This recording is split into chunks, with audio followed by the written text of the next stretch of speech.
প্রিয় শ্রোতা, আসসালামু আলাইকুম। অডিও বুকস বাই বুক ব্যাংকে আপনাদেরকে স্বাগতম।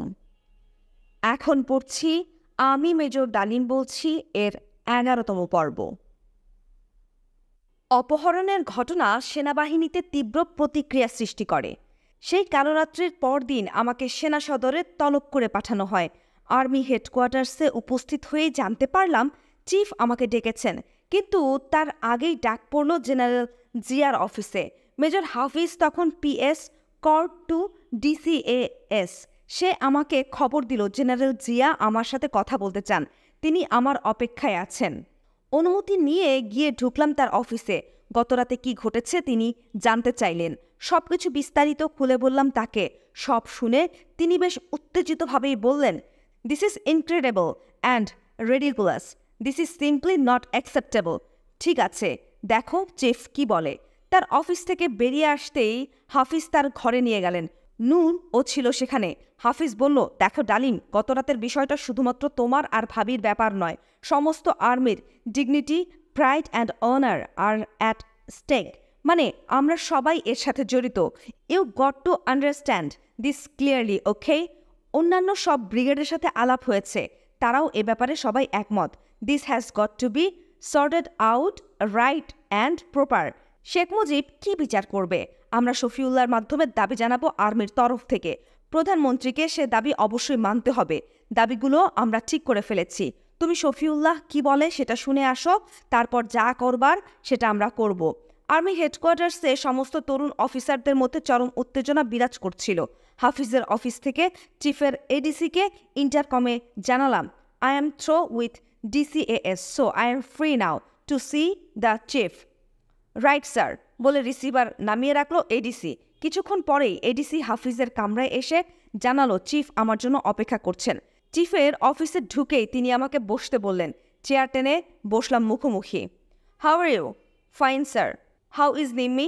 She is okay sir, but terribly upset. Quite natural, but she is a brave girl, I must say. The way she talked to the Prime Minister was really commendable. এই সমস্ত কথার পর আসল বিষয়ে অবতারণা করলেন জেনারেল শফিউল্লাহ। দেখো ডালিম, গতরাতের ঘটনায় প্রধানমন্ত্রী নিজেই দুঃখ এবং অনুতাপ প্রকাশ করেছেন। I am also very sorry about the whole affair.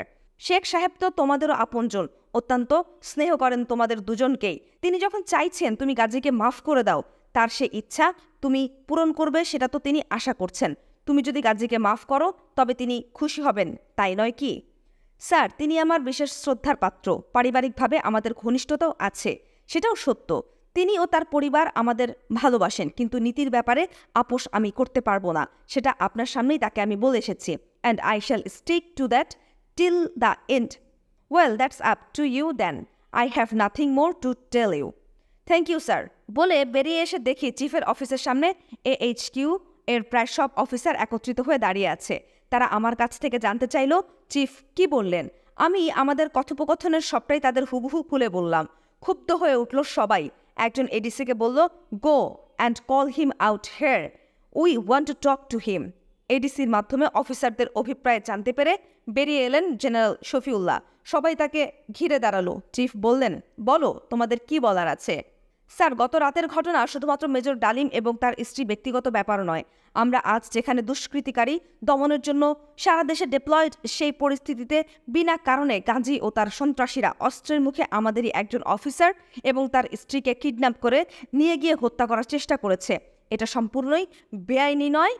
It has compromised the honor and the dignity of the whole armed force, particularly army. We can't take it lying. It has got to be shot out right and proper. কথাগুলো বলল একজন। General Shafiullah জবাবে বলার চেষ্টা করলেন, well, the prime minister is personally very sorry about the whole affair. That's not enough. শফিউল্লাহকে থামিয়ে দিল একজন। Now sir, you being our chief and the leader have to shoulder your responsibility to uphold the honor and the dignity of this army. সমগ্র সেনাবাহিনীর তরফ থেকে আমাদের 3টি দাবি আপনাকে জানাচ্ছি। 1. গাজীকে তার সংসদ পদ এবং অন্যান্য সমস্ত সরকারি পদ থেকে এই মুহূর্তে অব্যাহতি দিয়ে তাকে এবং তার অবৈধ অস্ত্রধারীদের অবিলম্বে আর্মির হাতে সোপর্দ করতে হবে প্রধানমন্ত্রীকে, যাতে করে আইন অনুযায়ী তাদের সাজা হয়। 2. গতরাতের সমস্ত ঘটনা সব প্রচার মাধ্যমগুলোর মাধ্যমে দেশের জনগণকে অবগত করার অনুমতি দিতে হবে প্রধানমন্ত্রীকে। ৩. যেহেতু গাজী আওয়ামী লীগের সদস্য, সেই পরিপ্রেক্ষিতে পার্টি প্রধান হিসেবে প্রধানমন্ত্রীকে ব্যক্তিগতভাবে মেজর ডালিম এবং তার স্ত্রীর কাছে ক্ষমা চাইতে হবে। আপনাকে আমাদের এই 3টি দাবি নিয়ে যেতে হবে প্রধানমন্ত্রীর কাছে এবং আগামী 24 ঘন্টার মধ্যে প্রধানমন্ত্রীকে এই দাবিগুলো মেনে নিতে হবে। এই দাবিগুলি আপনি যদি আদায় করতে অপারগ হন, তবে you have got no right to sit on your chair. You will be considered not fit enough to lead this army. ঘাবড়ে গিয়ে ঢোক গিলতে লাগলেন জেনারেল শফিউল্লাহ। থতমত খেয়ে বেসামাল অবস্থায় কিছু একটা বলতে যাচ্ছিলেন তিনি, কিন্তু তার আগেই লেফটেন্যান্ট শামশের মুবিন চৌধুরী বীর বিক্রম তার কোমরের বেল্ট খুলে ছুঁড়ে ফেলে দিল জেনারেল শফিউল্লাহর পায়ের কাছে। We serve the army for your pride, honour and dignity. If that is not there, then I hate to serve that army any longer. উত্তেজিতভাবে উপস্থিত সবাই একসাথেই বলে উঠল, sir, you got to restore our lost honor and dignity. We have had enough humiliation, but no more. Sir, please don't be afraid. We all are with you. Just try to understand the gravity of the problem and be one of us. বাইরে শোরগোল শুনে general Zia কখন বেরিয়ে এসেছিলেন আমরা খেয়ালই করিনি। হঠাৎ তিনি তার গুরুগম্ভীর গলায় বলে উঠলেন, boys, be quiet and listen to me. I have heard everything and appreciate your sentiment. I have also understood the problem. Your demands are just and fair. Shafiullah, you must go with their demands to the Prime Minister and make him understand the gravity of the situation and suggestion him to accept the demands for the great interest of the nation and the armed force. General Shafiullah যেন ধরে প্রাণ ফিরে পেলেন। বললেন, আমি এখনই যাচ্ছি প্রধানমন্ত্রীর কাছে।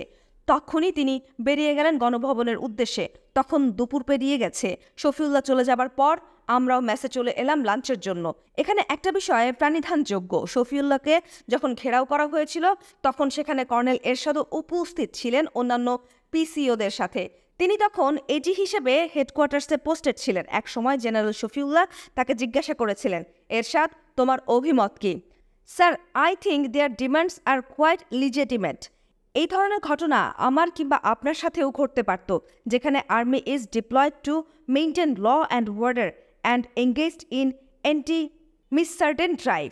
যেখানে এ ধরনের একটা ঘটনাকে শুধুমাত্র ডালিম নিম্মির ব্যক্তিগত ব্যাপার বলে কনসিডার করা উচিত হবে না। It is definitely a question of honour and prestige of their entire army and you being the chief must make this point clear to the prime minister and advise the PM correctly to restore the lost honor by accepting the demands. তার জবাব শুনে আমরা বেশ কিছুটা আশ্চর্য হলাম, কারণ তিনি ছিলেন একজন রিপ্যাট্রিয়েটেড অফিসার। তিনি সাহস করে ওই ধরনের স্পষ্ট বক্তব্য রাখবেন সেটা আমাদের কাছে ছিল অপ্রত্যাশিত। এতেই প্রমাণিত হয় পাকিস্তান প্রত্যাগতদের মাঝে অনেকেই ছিল ন্যায়পরায়ণ। সন্ধ্যার দিকে চিফ ফিরলেন গণভবন থেকে সারাদিন দরবার করে। রাত 8টার দিকে তিনি আমাদের কয়েকজনকে ডেকে পাঠালেন সেনা ভবনে। সেখানে গিয়ে দেখি কর্নেল শাফায়েত এবং ব্রিগেডিয়ার খালেদ মোশাররফও উপস্থিত রয়েছেন। আমরা কুশলাদি বিনিময় করে সবাই বসলাম। চিফ শুরু করলেন, আমি প্রধানমন্ত্রীকে তোমাদের দাবিগুলো জানিয়েছি, তিনি সময় চেয়েছেন। প্রাইম মিনিস্টার যখন সময় চেয়েছেন তখন তাকে সময় আমাদের দিতেই হবে। চিফের কথার মাঝে ফোরন কাটছিলেন কর্নেল শাফায়েত। ব্রিগেডিয়ার খালেদ নিশ্চুপ বসেছিলেন। স্যার, তোমাদের দাবিগুলো বলে আপনি কি এটাই বোঝাতে চাচ্ছেন যে আপনার ও আমাদের মধ্যে পার্থক্য রয়েছে? দাবিগুলো ছিল এন্টার আর্মির তরফ থেকে। তবে কি আমাদের বুঝতে হবে আপনি বা আপনার মানে? The senior lords are not with us. জানতে চাওয়া হলো জেনারেল শফিউল্লাহর কাছ থেকে। তিনি এই ধরনের কথা একটু ঘাবড়ে গেলেন। চালাক প্রকৃতির ব্রিগেডিয়ার খালেদ অবস্থা আঁচ করতে পেরে শফিউল্লাহর হয়ে জবাব দিলেন, boys, don't have wrong impression. Of course we all are together. How could we be different on this issue? কিন্তু স্যার, মনে হয় প্রধানমন্ত্রী আমাদের দাবি মানবেন না। সময় চেয়ে নিয়ে তিনি প্রথমত ব্যাপারটাকে এড়িয়ে যেতে চাচ্ছেন, দ্বিতীয়ত তার অবস্থানকে পোক্ত করার জন্যই সময় চেয়েছেন তিনি। যদি শেষ পর্যন্ত তিনি আমাদের দাবি মানতে রাজি না হন, তবে কি করা হবে সেই সম্পর্কে পরিষ্কারভাবে জানতে চাই আমরা। তিনজনই এ কথার কোনো জবাব না দিয়ে চুপ করে বসে থাকলেন। Well sir, if you don't have any idea what to do next, then we shall think what needs to be done বলে চলে এসেছিলাম আমরা। আজিজ পল্লীর এক বাসায় বৈঠকে বসলাম আমরা। বিষয়বস্তু দাবি না মানা হলে আমাদের পরবর্তী পদক্ষেপ কি হবে? অন্যান্য ব্রিগেডের সাথে যোগাযোগ করে মতামত বিনিময় করা হচ্ছিল সবসময়। রাত প্রায় 11টার দিকে খবর পেলাম জেনারেল শফিউল্লাহর সাদা ডাটসন কারে 2 জন লোক সিভিল ড্রেসে চাদর মুড়ি অবস্থায় 2 নং গেট দিয়ে বেরিয়ে 32 নং ধানমন্ডির দিকে যাচ্ছে। একজন ইয়াং অফিসারকে মোটরসাইকেল নিয়ে গাড়িকে ফলো করতে বলা হলো। রাত প্রায় 11:30 ওই অফিসার ফিরে এসে জানালো গাড়িতে ছিলেন জেনারেল শফিউল্লাহ এবং কর্নেল সাফায়েত। তারা গিয়ে ঢুকেছিল শেখ সাহেবের বাসায়। রাত প্রায় 12:30 দিকে খবর আসতে লাগলো শহরে রক্ষী বাহিনীর মুভমেন্ট শুরু হয়ে গেছে। 2-2 4 মিলে গেল হিসাব। শফিউল্লাহ এবং সাফায়েত শেখ সাহেবের একান্ত বিশ্বাসভাজন বিধায় 32 নম্বরে গিয়ে আমাদের সন্ধ্যার আলোচনার সবকিছুই জানিয়ে এসেছেন। তারই পরিপ্রেক্ষিতে শহরে রক্ষী বাহিনী মোতায়েন করা হয়েছে আর্মির তরফ থেকে যে কোনো মুভের মোকাবেলা করার জন্য। নিজেদের প্রতি তার অনুকম্পা আরও বাড়াবার জন্যই ব্যক্তি পূজার এক ঘৃণ্য উদাহরণ। রাত 2:30টার দিকে বিভিন্ন বর্ডার এলাকা থেকে খবর আসতে লাগলো মধ্যরাত্রির পর থেকে ভারতীয় বাহিনীর অস্বাভাবিকভাবে তৎপরতা শুরু হয়েছে। তার মানে নিজের নিরাপত্তার জন্য শেখ মুজিব শুধুমাত্র তার অনুগত রক্ষী বাহিনী এবং সেনাবাহিনী তার তলবিবাহক নেত্রীদের ওপর আস্থা রেখে স্বস্তি পাচ্ছেন না, তাই বন্ধু রাষ্ট্রের সাহায্যও চেয়ে বসেছেন মৈত্রী চুক্তির আওতায়। আমরা কয়েকজন শহর ঘুরে দেখলাম খবরগুলো সত্যি। দুঃখ হলো পেশাগত নিজ যোগ্যতায় নয়, শেখ মুজিবের বদন্যতায় যারা এক লাফে মেজর থেকে জেনারেল বনে গেছেন তারা নিজেদের চামড়া পর্যন্ত বিকিয়ে দিয়ে বসে আছেন শেখ সাহেব এবং তার দলের স্বার্থ রক্ষা করার জন্য। ব্যতিক্রম অবশ্যই ছিল, জেনারেল জিয়াউর রহমান ছিলেন তেমনি একজন। কিন্তু কথায় আছে expression is never an example. ধিক্কার এসে গিয়েছিল আমাদের মনে এ সমস্ত মেরুদণ্ডহীন মতলববাজ সিনিয়র অফিসারদের চারিত্রিক দুর্বলতার জানার পর।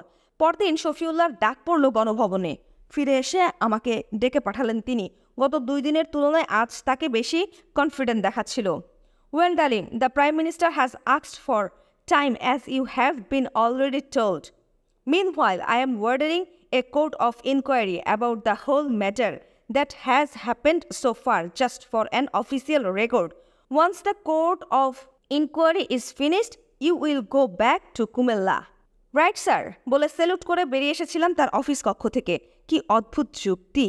দোষ করলো গাজী গোলাম মোস্তফা আর কোর্ট অফ ইনকোয়ারি হবে আমার। বর্তমান অবস্থায় চিফের হুকুম মেনে নিয়ে কোর্ট অফ ইনকোয়ারির পরিণাম পর্যন্ত চুপচাপ থাকতে হবে সিদ্ধান্ত হলো। কোর্ট অফ ইনকোয়ারি শেষ করে কয়েকদিন পর কুমিল্লায় ফিরে এলাম। রাষ্ট্রপতি আমাদের চাকুরি থেকে অবসর দিয়ে আমাদের প্রতি তার ন্যায় বিচার করলেন। রাষ্ট্রপতি 9 নং আদেশ বলে 8 জন সামরিক অফিসারকে চাকুরিচ্যুত করা হয়। নূর ও আমিও ছিলাম তাদের মধ্যে। মাসখানেক পর জুলাই মাসের শেষার্ধে এক সন্ধ্যায় আমার বাসায় একটা পার্টি ছিল। নিমন্ত্রিত অতিথিরা প্রায় সবাই এসে গেছে। বাইরে ইলশেগুড়ি বৃষ্টি হচ্ছে। হুদা ভাবিও এসে গেছেন, কিন্তু হুদা ভাইয়ের পাত্তা নেই। বেশ একটু দেরি করেই এলেন কর্নেল হুদা। ভীষণ শুকনো তার মুখ, অস্বাভাবিক গম্ভীর তিনি। এসে সবার সাথে কুশল বিনিময় করে এক কোণে গিয়ে বসলেন তিনি। বোঝা যাচ্ছিল কারোর সাথে কথাবার্তা বলার তেমন একটা ইচ্ছা নেই তার। সদা উৎসল হুদা ভাই এত নীরব কেন? ব্যাপারটা খুবই অস্বাভাবিক ঠেকল। এক ফাঁকে কাছে গিয়ে জিজ্ঞাসা করলাম, কি হয়েছে হুদা ভাই? কোনো অঘটন ঘটেনি তো? না, কিছু না। নিজেকে কিছুটা হালকা করে নেবার জন্য ড্রিঙ্কসের গ্লাসটা হাতে তুলে নিলেন তিনি। নিম্মি অতিথিদের আপ্যায়নে ব্যস্ত। হঠাৎ হুদাভাই নিম্মিকে ডেকে পাশে বসালেন। প্রশ্ন করলেন, আচ্ছা নিম্মি, ধরো এমন একটা খবর তুমি পেলে যার ফলে তোমার এই সুন্দর সাজানো সংসারটা ওলটপালট হয়ে গেল। তোমাদের এই সুখ কেউ কেড়ে নিল, তখন কি করবে? নিম্মি অবাক বিস্ময়ে হুদাভাইকে ভালো করে দেখে নিয়ে বলল, আজ আপনার কি হয়েছে হুদা ভাই? কী সব এলোমেলো বলছেন, কিছুই বুঝতে পারছি না। বলেন না কি হয়েছে। আমিও এরই মধ্যে তাদের সাথে যোগ দিয়েছি। ডালিন, ঢাকা থেকে কোনো খবর পেয়েছ? জিজ্ঞাসা করলেন কর্নেল হুদা। না তো, তেমন কিছু হলে নিশ্চয়ই পেতাম। প্লিজ হুদা ভাই, রহস্য বাদ দিয়ে বলেন না কি হয়েছে। ব্যাপার কি? যা হবার নয় তাই হয়েছে। প্রেসিডেন্সিয়াল ওয়ার্ডার নং 9 PO 9 প্রয়োগ করে আর্মি থেকে 8 জন অফিসারকে চাকরি থেকে অব্যাহতি দেওয়া হয়েছে। তুমি এবং নূরও রয়েছ এই 8 জনের মাঝে। খবরটা অপ্রত্যাশিত, তাই হজম করতে কিছুটা সময় লাগলো। নিজেকে স্বাভাবিক করে নিয়ে নিম্মিকে ডেকে বললাম, জান, টেক ইট ইজি, নিজেকে সামলে নাও। Don't get upset and spoil the party. Let this be over, then we shall think about it. Now be brave as you have always been and act like a good host, okay? মেয়ে মানুষ, তার উপর ভীষণ স্পর্শকাতর এবং কোমল প্রকৃতি নিম্মির। তবুও সেদিন অতি কষ্টে সবকিছুই সামলে নিয়েছিল সে। অতিথিদের কেউই কিছু বুঝতে পারেনি কি অঘটন ঘটে গেছে ইতিমধ্যে। খবরটা তখন পর্যন্ত কেউ জানতো না। পার্টি শেষে একে একে অভ্যাগতদের সবাই বিদায় নিয়ে চলে গেল। থেকে গেলেন শুধু হুদা ভাই ও ভাবি। ভাবিকে খবরটা দেয়া হলো। খবরটা জেনে ভাবি ভেঙে পড়লেন। আমাদের অত্যন্ত স্নেহ করতেন তিনি। নিম্মিও আর নিজেকে সামনে রাখতে পারল না, ক্ষোভে কান্নায় জড়িয়ে ধরল ভাবিকে। আমি ও হুদা ভাই দুজনে তাদের শান্ত করার চেষ্টা করছিলাম। হুদা ভাই বললেন, "Come on now, both of you, hold yourself. This is not the end of the world. Allah is there and He is great. Please stop crying and think what should be done." Nilu ভাবি কাঁদছেন আর হুদা ভাইকে বলে চলেছেন, "Gudu, you must do something about this injustice. You have to do whatever necessary. This is simply outrageous. You must not take this lying. Now wait, get this very clear." Nilu ভাবির আন্তরিকতায় মন ভরে গেল। "I got it, Nilu. I got it. Please come down. I promise you I shall go out of my way to redress this. Nimmi, you too, please stop crying. Don't you have faith on your হুদা ভাই?" আমাকে বললেন, "কাল তোমাকে নিয়ে আমি ঢাকায় যাব, প্রধানমন্ত্রীর সাথে দেখা করব। নিম্মি, তুমিও যাবে আমাদের সাথে।" ঠিক সেই মুহূর্তে ঢাকা থেকে ফোন এলো। নূর বলল, "sir, we have been stuck under PO9. We need our presence here as soon as possible." জবাব দিলাম, "আমি এবং হুদা ভাই কালই আসছি।" টেলিফোন রেখে দিলাম। পরদিন ব্রিগেডের সবাই খবরটা জেনে গেল। কর্নেল হুদা সকালেই COS কনফারেন্স কল করলেন। সেখানে তিনি বললেন, "ডার্লিং এবং আমি ঢাকায় যাচ্ছি। I can assure you all that I personally shall do everything to redress this shocking injustice. এই ব্যাপারে তোমাদের চেয়ে আমার অসন্তোষ কম নয়।" ঢাকায় এলাম আমরা। আর্মি হেডকোয়ার্টার্সে চরম উত্তেজনা। শফিউল্লাহ অফিসে নেই, তিনিই নাকি অসুস্থ। জেনারেল জিয়া আমি এসেছি জানতে পেরে ডেকে পাঠালেন। গিয়ে ঢুকলাম তার অফিসে। তিনি সিট থেকে উঠে এসে আমাকে জড়িয়ে ধরলেন। স্বল্পভাষী লোক, বললেন, "Have faith in Allah. He does everything for the better. This is just the beginning and I am sure many more heads will roll." দোয়া করবেন স্যার। ঠিকই বলেছেন, সবকিছুই আল্লাহর ইচ্ছাতে ঘটে, বললাম আমি। "We must keep in touch and you can count on me for everything just as before. For any personal need, my doors are always open to you." "Thank you very much, sir. You are most kind, but you must remain alert as you are not last hope. Future will say what is there in our common destiny." MS branch থেকে PO9 এর লিখিত ওয়ার্ডারটা নিয়ে বেরিয়ে এসেছিলাম আমি ও নূর সেনা সদর থেকে। রিটায়ারমেন্ট ওয়ার্ডারটা যখন হাতে নিচ্ছিলাম তখন মনে পড়ছিল শেখ সাহেব সস্নেহে নিম্মিকে বুকে জড়িয়ে ধরে কথা দিয়েছিলেন সুবিচার করবেন তিনি। সেই সুবিচারের ফলে আজ আমি চাকরিচ্যুত হলাম বিনা কারণে। সেদিন সন্ধ্যায় আমাকে সঙ্গে করে নিয়ে কর্নেল হুদা গিয়ে হাজির হলেন 32 নং ধানমন্ডিতে। অতি পরিচিত সবকিছুই, কিন্তু এবারের আশাটা কিছুটা ভিন্ন প্রকৃতির, তাই পরিবেশটা কিছুটা অস্বস্তিকর। রেহেনা, কামাল সবাই কেমন যেন বিব্রত। পরিবেশটাকে হালকা করার জন্য বললাম, "কি কামাল, বিয়ের দাওয়াত পাবো তো?" আমার প্রশ্নে লজ্জা পেয়ে কামাল উত্তর দিল, "কি যে বলেন বস, আমি নিজে গিয়ে আপনাকে ও নিম্মিকে দাওয়াত করে আসব। আপনাদের ছাড়া বিয়েই হবে না।" রেহানা চা নাস্তা নিয়ে এলো। হুদা ভাই চুপ করে বসে সবকিছু দেখছিলেন। বাসায় ফিরে এলেন শেখ সাহেব। ডাক পড়ল আমাদের 3 তলার অতি পরিচিত ঘরে। একাই বসেছিলেন শেখ সাহেব। ঘরে ঢুকে অভিবাদন জানাবার পর কর্নেল হুদা বললেন, "এত বড় অন্যায়কে মেনে নিয়ে চাকুরি করার ইচ্ছে আমারও নেই স্যার।" বলেই পকেট থেকে একটা পদত্যাগপত্র বের করে সামনে টেবিলের উপর রেখে তিনি বললেন, "আমার এই পদত্যাগপত্রের অফিসিয়াল কপি থ্রো প্রপার চ্যানেলে শীঘ্রই আপনার কাছে পৌঁছাবে।"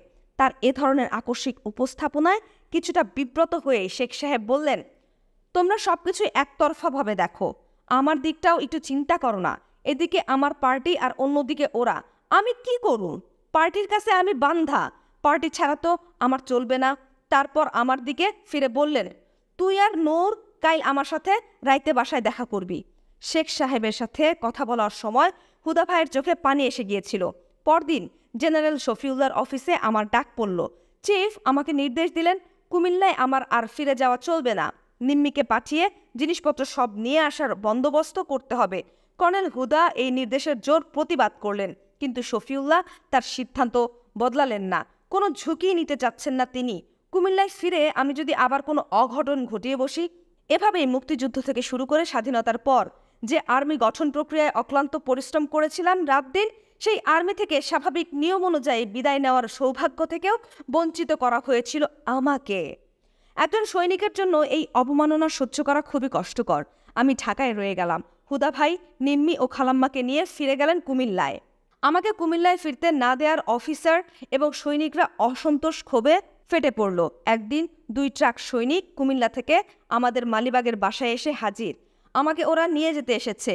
সরকার অন্যায়ভাবে ক্ষমতা বলে আমাকে চাকরিচ্যুত করেছে। তার উপর যে রেজিমেন্ট আমি শুরু থেকে তিলে তিলে গড়ে তুলেছি, সেই ইউনিটের তরফ থেকে আমাকে বিদায় সংবর্ধনাও জানাতে পারবে না ইউনিটের সদস্যরা। সেটা কিছুতেই হতে দেবে না তারা। সব বাধা উপেক্ষা করে তারা আমাকে নিয়ে যাবেই। পরিণামে যা কিছুই ঘটুক না কেন, তার মোকাবেলা করা হবে একত্রিতভাবে। সেই সিদ্ধান্ত নেওয়া হয়েছে ইউনিটে। ইমোশনালি চেয়ার্স অবস্থায় পরিণামের বিষয়টি উপেক্ষা করে যে পদক্ষেপ তারা নিতে প্রস্তুত হয়েছে, তার ফল তাদের জন্য মারাত্মক ক্ষতিকর হতে পারে, সেটা তারা ঠিক বুঝতে না পারলেও আমি বুঝতে পারছিলাম। তাই অনেক কষ্টে সবাইকে বুঝিয়ে ফেরত পাঠিয়ে দিয়েছিলাম।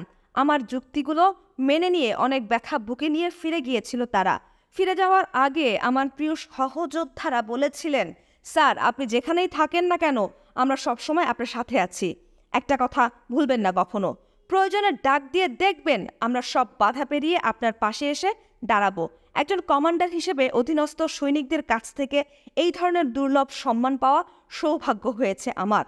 এর বেশি আর কি লাভ করা সম্ভব হতো চাকরিতে থাকলে? বাংলাদেশ সেনাবাহিনীতে পদভারে অনেক জেনারেল এবং কমান্ডার রয়েছেন ঠিকই, কিন্তু তাদের কতজনের ভাগ্যে এই ধরনের শ্রদ্ধা এবং বিশ্বাস জুটেছে? আবেগ এবং আত্মতৃপ্তির অনাবিল আনন্দে সেদিন নিজেকে সামনে রাখতে পারিনি। খুশির জোয়ার নেমে এসেছিল দুচোখ বেয়ে। মনে হয়েছিল আমার সৈনিক জীবনের যবনিকাপাত আকস্মিকভাবে ঘটানো হলেও স্বল্প পরিসরের এই জীবন আমার সার্থক হয়েছে। শুধু কুমিল্লা থেকেই নয়, দেশের বিভিন্ন ক্যান্টনমেন্ট থেকেও অফিসার সৈনিকরা সুযোগ সুবিধা মতো আসতে থাকলো সমবেদনা জানানোর জন্য। সবারই একই আক্ষেপ, কেন এমন অবিচার, এত বড় অন্যায়? জবাবে সবাইকে বলেছি, স্বৈরাচারী সরকারের পক্ষে সবকিছুই সম্ভব। তারা ক্ষমতার দম্ভে ভুলে যায় ক্ষমতা চিরস্থায়ী নয়। প্রকৃতপক্ষে মানুষের নিজের হাতে কোনো ক্ষমতা নেই, আল্লাহ তাআলাই সব ক্ষমতার অধিকারী। তার ইচ্ছাতেই যে কোনো ব্যক্তি বিশেষ ক্ষমতা লাভ করে থাকে, কিন্তু তার দেয়া ক্ষমতার অপব্যবহার করলে তিনি আবার শাস্তিস্বরূপ সেই ক্ষমতা কেড়ে নেন। সব অত্যাচারের ক্ষেত্রে তেমনই ঘটেছে। আল্লাহ যা করেন তা ভালোর জন্যই করেন। এই ইমানের জোর আমার আছে। আমি তোমাদের দোয়া চাই, আর কিছুই নয়। ছোট দেশ আমাদের, সেনাবাহিনী আরও ছোট। এই সংগঠনে সবাই সবার খবর রাখে। প্রত্যেকটি অফিসার কে কি চরিত্রের, কার কতটুকু যোগ্যতা, এ সমস্ত খবরাখবর সৈনিকরা রাখে। পদাধিকারের প্রাপ্য মর্যাদা তারাই সবাইকে দিয়ে থাকে নিয়ম মাফিক, কিন্তু তাদের মন জয় করা, শ্রদ্ধা ও আন্তরিকতা লাভ করতে পেরেছে শুধুমাত্র পরীক্ষিত সৌভাগ্যবানেরাই। নীতিগতভাবে পদাধিকার বলে যে সম্মান লাভ করা যায়, তার চেয়ে অর্জিত সম্মানই আমার কাছে বেশি মূল্যবান। তাই চাকরি জীবনে অধীনস্থ সবাইকে সেই ধরনের সম্মানই অর্জন করার জন্য অনুপ্রাণিত করার চেষ্টা করেছি সব সময়। আমার সে প্রচেষ্টা সার্থক হয়েছে। হালে আওয়ামী লীগ নেত্রী শেখ হাসিনা লন্ডন সফরকালে সেখানে রেডিওতে আমিনুল হক বাদশাকে দেয়া এক সাক্ষাৎকারে বলেছেন, আমার বাবা সেনাবাহিনী গড়েছিলেন বলেই মেজররা জেনারেল হতে পেরেছিল। একটা গুরুত্বপূর্ণ কথা বলেছেন তিনি। এটা অতি সত্য কথা যে মেজর থেকে যাদের জেনারেল বানানো হয়েছিল, তাদের অনেকেরই জেনারেল হবার যোগ্যতা ছিল না, কিন্তু তবুও তাদের জেনারেল বানানো হয়েছিল। এর কারণ ছিল শেখ মুজিব চেয়েছিলেন অযোগ্য নেতৃত্বের অধীনে সেনাবাহিনীকে দুর্বল করে রাখতে এবং ওই সমস্ত অযোগ্য ক্ষয়ের খা টাইপের জেনারেলদের মাধ্যমে সেনাবাহিনীকে তার ঠ্যাঙ্গারে বাহিনীতে পরিণত করতে। কিন্তু সেটা ছিল তার দিবাস্বপ্ন মাত্র। বাংলাদেশ সেনাবাহিনীর দেশপ্রেমিক অংশের ওপর ওই সমস্ত জি হুজুর জেনারেলরা কোনো প্রভাবই বিস্তার করতে সক্ষম হয়নি। নিম্মি ও খালাম্মা গিয়েছিলেন কুমিল্লায় সংসার গুটিয়ে আনতে। বাসার সব জিনিসপত্র ট্রাকে করে বাই রোডে পাঠাবার বন্দোবস্ত করে তারা বাই এয়ার ঢাকা ফিরবেন। হঠাৎ করে ব্রিগেড গোয়েন্দা ইউনিট খবর পেল কুমিল্লা বিমানবন্দর থেকে আওয়ামী লীগের গুন্ডারা নিম্মিকে কিডন্যাপ করার প্ল্যান করেছে। খবরটা পেয়েই কর্নেল হুদা কঠোর নিরাপত্তার ব্যবস্থা করলেন। নিরাপত্তার সব দায়িত্ব দেয়া হলো ফার্স্ট ফিল্ড রেজিমেন্টের মেজর বজলুল হুদা এবং ক্যাপ্টেন হাইকে। কর্নেল হুদা নিজেই তার ফ্ল্যাগ কারে নিম্মি ও খালাম্মাকে সঙ্গে করে এয়ারপোর্টে এসে তাদের প্লেনে তুলে দিয়েছিলেন। প্লেন টেক অফ না করা পর্যন্ত তিনি এয়ারপোর্টে উপস্থিত ছিলেন। এইভাবেই আমার আর্মি ক্যারিয়ারের পরিসমাপ্তি ঘটেছিল। ইউনিফর্ম ত্যাগে বাধ্য হবার পর জীবিকা অর্জনে তেমন কোনো অসুবিধা হয়নি। মেজর নূর এবং আমি আমার কনিষ্ঠ ভ্রাতা স্বপনের সাথে ব্যবসায় যোগদান করি। আমার ছোট ভাই স্বপনের সাথেই ব্যবসা করব ঠিক করলাম। সে ব্যবসাতে অভিজ্ঞ। MBA-তে ভালো রেজাল্ট করার পর থেকেই ব্যবসা করছে স্বপন। কর্নেল আকবর ও মেজর শাহরিয়ার ইতিমধ্যেই স্বেচ্ছায় চাকরি ছেড়ে দিয়েছে। আমরা চাকরিচ্যুত হবার পর মেজর শাহরিয়ার শেরি এন্টারপ্রাইজ নামে কোম্পানি খুলে ব্যবসা শুরু করলো। কর্নেল আকবর আমাদের সাথে যোগ দিবেন ঠিক করলো। স্বপন, কর্নেল আকবর, মেজর নূর এবং আমার নামের প্রথম অক্ষর দিয়ে গঠন করা হলো শান্স ইন্টারন্যাশনাল। চাকরিচ্যুত হওয়ার বাধ্যবাধকতার ঝামেলা অনেক কমে গেল। অবাধে সব জায়গায় ইচ্ছামতো যোগাযোগের সুযোগ পেলাম আমরা। সরকার ও সরকার দল আমাদের প্রতি বিরূপ থাকলেও অনেক হিতৈষী এবং সুজন ব্যবসায় আমাদের বিভিন্নভাবে সাহায্য করতে এগিয়ে এসেছিলেন। ক্ষেত্রবিশেষে ঝুঁকি নিয়েও অনেকে আমাদের সাহায্য করেছেন। তাদের সেই সাহায্য ও আন্তরিক সহযোগিতার ঋণ কখনোই শোধ করবার নয়। পরিচয় নেই এমন অনেকেও সেই দুর্দিনে নাম শুনে সাহায্যের হাত বাড়িয়ে দিয়েছিলেন সহানুভূতির সাথে। ছোটখাটো ইম্পোর্ট এবং সাপ্লাইয়ের ব্যবসা আমাদের অল্প সময়ের মধ্যেই বেশ জমে উঠল। টাকা পয়সার আমদানি হচ্ছিল ভালোই। IRDP-তে সাপ্লাই কন্ট্রাক্টর হিসেবে দেশের প্রায় সব থানাতেই কাজ করার সুযোগ হয়েছিল আমাদের। এতে করে সব মহলের সাথে যোগাযোগ রক্ষা করার বিশেষ সুবিধা হয়েছিল আমাদের। শহরের বন্দরে গ্রামেগঞ্জে ঘুরে সর্বস্তরের লোকজনের সাথে মিশে বিভিন্ন বিষয়ে তাদের মনোভাব বোঝার সুযোগ হয়েছিল আমাদের। বুঝতে পারছিলাম সরকারের অপশাসন আর অত্যাচারে অতিষ্ঠ হয়ে উঠেছে দেশের সাধারণ মানুষ। যেখানে গেছি পরিচয় জেনে লোকজন সম্মান দেখিয়েছে, শ্রদ্ধার সাথে নিঃস্বার্থভাবে যতটুকু সম্ভব সাহায্য করেছেন আমাদের কাজে। এভাবেই কাটছিল আমাদের সময়। আমাদের অন্তিম বৈঠক শেখ সাহেব নূর এবং আমাকে দেখা করতে বলেছিলেন, কিন্তু বিভিন্ন ব্যস্ততায় সেটা সম্ভব হয়নি। আমাদের মনে করিয়ে দেওয়া হলো। আমরা গেলাম তার সাথে দেখা করতে। গেলাম আমি ও নূর 32 নম্বরেই দেখা করতে। সালাম দোয়া বিনিময়ের পর শেখ সাহেবই শুরু করলেন, দেখ আমার কিছুই করার ছিল না। নেহায়েত অপারগ হয়েই তোদের ব্যাপারে সিদ্ধান্ত নিতে হয়েছে আমাকে। জানি আমার এই সিদ্ধান্তে মনক্ষুণ্ণ হয়েছিস তোরা, হওয়াটাই স্বাভাবিক। আমি তোদের জন্য কিছু একটা করতে চাই।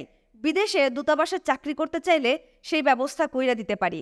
ব্যবসা করতে চাইলে নাসের রে কইয়া সেই ব্যবস্থাও করাইয়া দিতে পারি। ওর অনেক ধরনের ব্যবসা আছে, তার সাথেও তোরা যোগ দিতে পারোস। চাচা, আমরা সৈনিক মানুষ।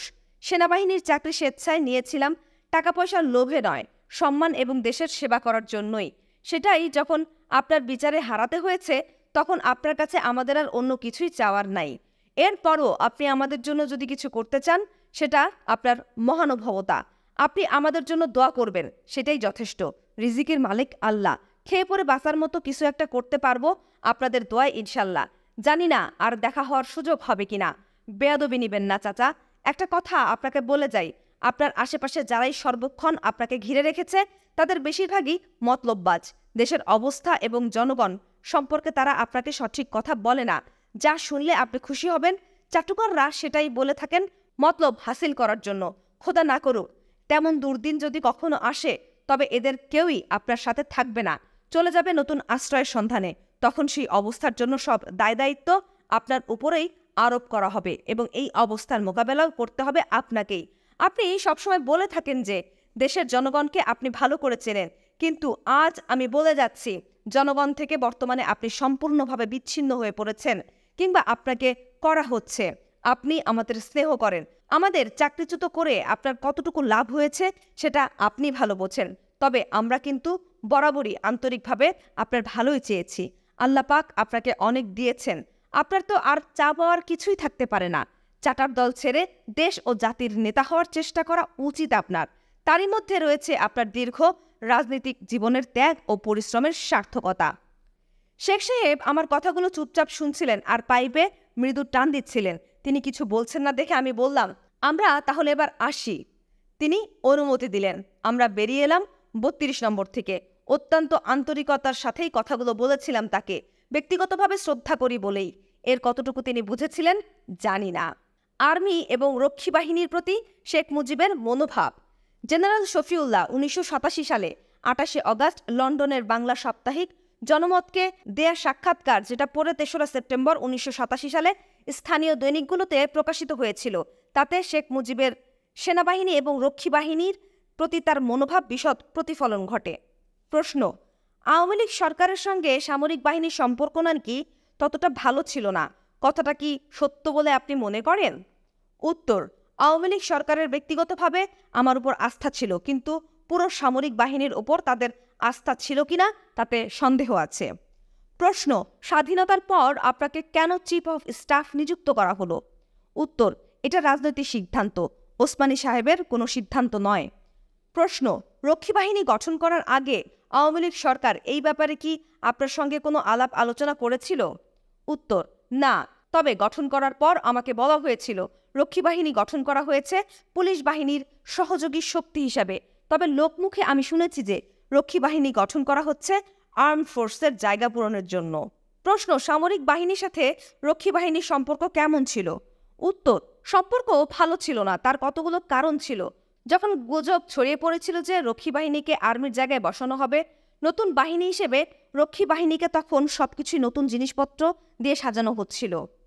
এদিকে আর্মি দেখছে তাদের সেই পুরাতন অবস্থা, এগুলো দেখে আর্মড ফোর্সের অনেকের মনে আঘাত লাগে, যার ফলে সম্পর্কটা খারাপ রূপ নেয়। তবে এই ব্যাপারে সরকার একটা ভুল করেছিলেন, তা হলো রক্ষী বাহিনীকে power of arrest and search দেওয়া। এতে সামরিক বাহিনীর অনেকেই ক্ষুব্ধ এবং চিন্তিত হন। শুধু তাই নয়, রক্ষী বাহিনী এই সময় সেনাবাহিনীর অনেক অফিসারকে লাঞ্ছনা পর্যন্ত করেছে। অবস্থা দেখে মনে হচ্ছিল রক্ষী বাহিনীর ক্ষমতা সেনাবাহিনীর চেয়েও বেশি। প্রশ্ন, শেখ মুজিবুর রহমান সামরিক বাহিনীর উন্নতির পক্ষে ছিলেন না, এ কথা কি সত্য? উত্তর, হ্যাঁ, আমি বলবো এ কথা সত্য। প্রশ্ন, কাজী গোলাম মোস্তফার সাথে লেডিস ক্লাবে মেজর ডালিমের অপ্রীতিকর ঘটনার পর সেনাবাহিনীর চিফ অফ স্টাফ হিসেবে কি কোনো কিছু করার চেষ্টা করেছিলেন? উত্তর, যখন গোলমালের খবর আমি জানতে পারি, তখন ডালিমের পক্ষ হয়ে বঙ্গবন্ধুর কাছে যাই এর একটা বিচারের জন্য। বঙ্গবন্ধু আমার উপর রেগে গেলেন। তখন আমি বললাম, বঙ্গবন্ধু, আমি যদি আমার অফিসারদের জন্য না বলি তাহলে কে বলবে? গাজী গোলাম মোস্তফার এই ঘটনা আপনি তদন্ত করে দেখুন। আপনি যদি এ ব্যাপারে সাহায্য চান তাহলে আমি আপনাকে সাহায্য করতে প্রস্তুত আছি। যেহেতু ওরা গাজীর বিরুদ্ধে এবং আমিও তাদের পক্ষে, তাই গাজীর বিরুদ্ধেই বলছি। তাই তিনি খুব খুশি হননি। তিনি এই শুধু বলেছিলেন, শফিউল্লাহ, আপনি জানেন কি যে আপনি প্রেসিডেন্টের সঙ্গে কথা বলছেন? আমি বললাম, আমি জানি স্যার, আমি আমার জন্য কথা বলছি না, আমি কথা বলছি আপনার জন্য স্যার। মানুষ আপনাকে সত্য বলেনি। ওই সময় জিয়া ও সাফায়েত জামিলও সেখানে উপস্থিত ছিলেন। প্রশ্ন, তারপর কি হলো? উত্তর, তারপর আমরা ওখান থেকে কোনো বিচার না পেয়ে মনক্ষুণ্ণ হয়ে চলে আসি। পরে দেখা গেল সরকার মেজর ডালিমকে সেনাবাহিনী থেকে বরখাস্ত করেছিলেন। বহুদলীয় গণতন্ত্রকে কবর দিয়ে বাকশালী স্বৈরশাসন কায়েম এবং গণপ্রতিরোধ। কারা ছিলেন মুক্তিযোদ্ধা? ৭১-এর চেতনা, আশার স্বপ্ন প্রতিটি মুক্তিযোদ্ধার অন্তরে ছিল জ্বলন্ত শিখার মতো। তারা সদ্য স্বাধীন বাংলাদেশের পুনর্গঠনে অন্যান্য অবদান রাখতে পারতেন। তারা পারতেন হারানো গর্ব এবং সম্মান ফিরিয়ে আনতে পুরো জাতির জন্য, ঠিক একইভাবে যেভাবে তারা স্বাধীনতার সূর্যকে ছিনিয়ে আনতে সক্ষম হয়েছিলেন হানাদার বাহিনীকে পরাজিত করে। যে আশা আকাঙ্ক্ষা এবং স্বপ্ন নিয়ে জান বাজি রেখে একদিন দেশের স্বাধীনতার জন্য ঝাঁপিয়ে পড়েছিলেন, সেই স্বপ্ন আজও বেশিরভাগ মুক্তিযোদ্ধার বুকে তুষের আগুনের মতোই জ্বলছে। দেশের মঙ্গলের জন্য সুযোগ পেলে আজও তারা বিশেষ করে অবদান রাখতে উদ্গ্রীব। তাদের স্বপ্নকে বাস্তবায়িত করার জন্য আবার জনগণের সাথে সংঘবদ্ধ হয়ে সংগ্রামে অগ্রণী ভূমিকা পালন করতে পারেন তারা। স্বাধীনতার মতো সার্বিক মুক্তি নিশ্চিত করতে পারেন স্বার্থপর জাতীয় বেঈমানদের পরাজিত করে। গড়ে তুলতে পারেন সত্যিকারের সোনার বাংলাদেশ। জাতিকে ফিরিয়ে দিতে পারেন তাদের হারানো মর্যাদা ও গৌরব। কারা এই মুক্তিযোদ্ধা? কি ছিল তাদের স্বপ্ন? কি হলো তাদের পরিণাম? তাদের বিরুদ্ধে কি চক্রান্ত করা হয়েছিল স্বাধীনতা উত্তর বাংলাদেশে? এই সমস্ত প্রশ্নের জবাব পাঠকদের কাছে তুলে ধরবার জন্য মুক্তিযোদ্ধাদের সম্পর্কে কিছুটা বিস্তারিত আলোচনা করা হলো। 1971 সালে যারা প্রকৃত মুক্তিযোদ্ধা হিসেবে যুদ্ধ করেছিলেন তারা সবাই ছিলেন বাংলাদেশের খেটে খাওয়া জনগণের সন্তান। কৃষক, শ্রমিক, ছাত্র, যুবক, বিভিন্ন পেশায় নিয়োজিত মধ্যবিত্ত ও নিম্ন মধ্যবিত্তের ছেলেমেয়েরাই সেদিন দেশকে স্বাধীন করার দৃঢ় প্রত্যয় নিয়ে যুদ্ধে যোগ দেয়। এর পেছনে তাদের কোনো হীন স্বার্থ ছিল না, ছিল একটি মাত্র স্বপ্ন, হানাদারদের কবল থেকে দেশকে স্বাধীন করে প্রতিষ্ঠিত করতে হবে শোষণহীন আত্মমর্যাদাশীল বাংলাদেশ। তাদের এই গভীর দেশপ্রেমী ছিল তাদের ত্যাগের উৎস। 1971 সালের মুক্তিযুদ্ধ তাদের এই নিঃস্বার্থ ত্যাগ ও প্রচণ্ড সাহসের ইতিহাস। তাদের এই বীরত্ব ও ত্যাগের ফলে স্বাধীন হলো বাংলাদেশ। কিন্তু সংখ্যাগরিষ্ঠ মেহনতি মানুষ ও মুক্তিযোদ্ধাদের কাঙ্ক্ষিত সমাজ প্রতিষ্ঠিত হলো না স্বাধীন বাংলাদেশে। অথচ তখনকার নেতৃত্ব যদি তাদের বিশ্বাস করে, তাদের দুর্বার কর্মক্ষমতা ও আত্মত্যাগের অঙ্গীকারকে সমাজ পরিবর্তনের সংগ্রামে কাজে লাগাতে চাইতেন, তবে তারা নিশ্চয়ই অতি গুরুত্বপূর্ণ অবদান রাখতে পারতেন। কিন্তু তেমনটি হয়নি। তখনকার সরকার যে শুধু মুক্তিযোদ্ধাদের অবিশ্বাসী করেছিল তা নয়, তাদের উপর চালানো হলো নির্যাতনের স্টিম রোলার। একটি স্বতন্ত্র সংগ্রামের বিজয়ের মাধ্যমে প্রতিষ্ঠিত হলো বাংলাদেশ। নবচেতনায় জন্ম নিল একটি জাতি। কিন্তু মাত্র স্বল্প সময়ের ব্যবধানে জাতির ভাগ্যে নেমে এলো চরম বিপর্যয়। দারিদ্র্য, হতাশা, নৈরাশ্য, নৈরাজ্য, নীতিহীনতা, আদর্শের পরাজয় এবং মুক্তি সংগ্রামে প্রত্যক্ষভাবে অংশগ্রহণকারী মুক্তিযোদ্ধাদের উপর অবজ্ঞা এবং লাঞ্ছনা। পৃথিবীর ইতিহাসে মুক্তিকামী মানুষের ত্যাগ, তিতিক্ষা ও রক্তদানের প্রতি এমন অবমাননা এবং অসম্মান বোধ হয় অন্য কোথাও দেখানো হয়নি। বাংলাদেশের স্বাধীনতা সংগ্রামে দেশের সর্বস্তরের জনগণ যুদ্ধ করল, তবু ঘৃণ্য অতীতই আবার ফিরে এলো। মানুষের কাম্য জীবন ও সমাজ ব্যবস্থা কায়েম হলো না। জাতীয় পর্যায়ে বেইমান ও শোষকের দলই ক্রমে দেশের কর্ণধার হয়ে বসল। মুক্তির জন্য যে যুদ্ধ করে তাকেই বলা হয় মুক্তিযোদ্ধা। মুক্তি বলতে শুধুমাত্র ভৌগোলিক স্বাধীনতা বোঝায় না। মুক্তি বলতে বোঝায় সেই সমাজ যেখানে প্রতিটি মানুষ তার সম্মান নিয়ে মাথা উঁচু করে বেঁচে থাকতে পারে আপন গর্বে, দাস বা ভিক্ষুকের মতো নয়। মানুষ তখনই প্রকৃত অর্থে মুক্ত হয় যখন সে তার মেধা, প্রতিভা ও কর্মক্ষমতা প্রকাশের সমান অধিকার লাভ করে, সুযোগ পায় তার নিজস্ব চিন্তা চেতনা প্রকাশের এবং নিজ প্রজ্ঞা ও দক্ষতা কাজে লাগিয়ে তার ভাগ্যের উন্নতি করার।